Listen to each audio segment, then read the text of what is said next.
大家好，我是静静姐，今天和大家分享一个手撕包菜的做法。把洗干净的包菜切成两半，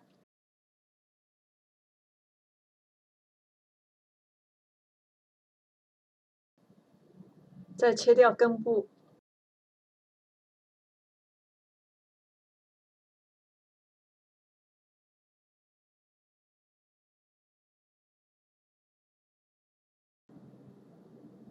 再用手给它撕成小块，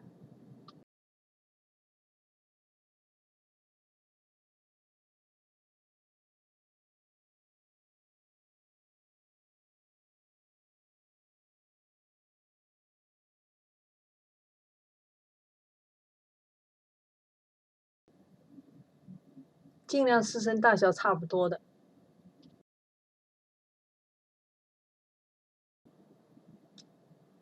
再把五花肉切成薄片，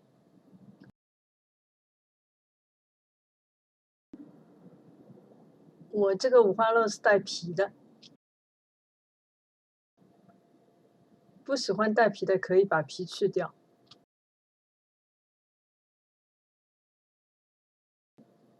把大蒜切成蒜粒，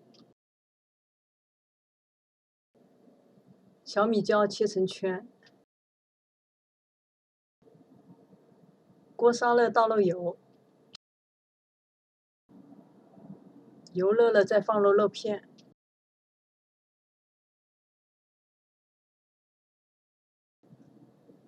煸炒均匀。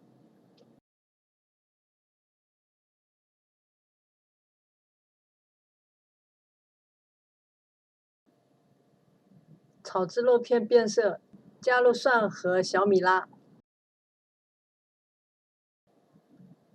再倒入撕好的包菜，再倒入适量的料酒，翻炒均匀，再加入适量的盐和糖，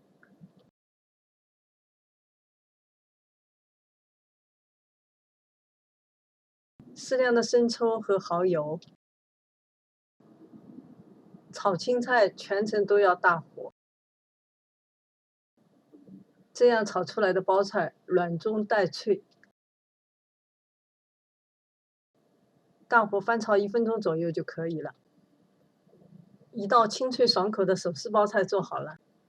喜欢我的视频请订阅，你们的订阅就是我更新的动力，谢谢。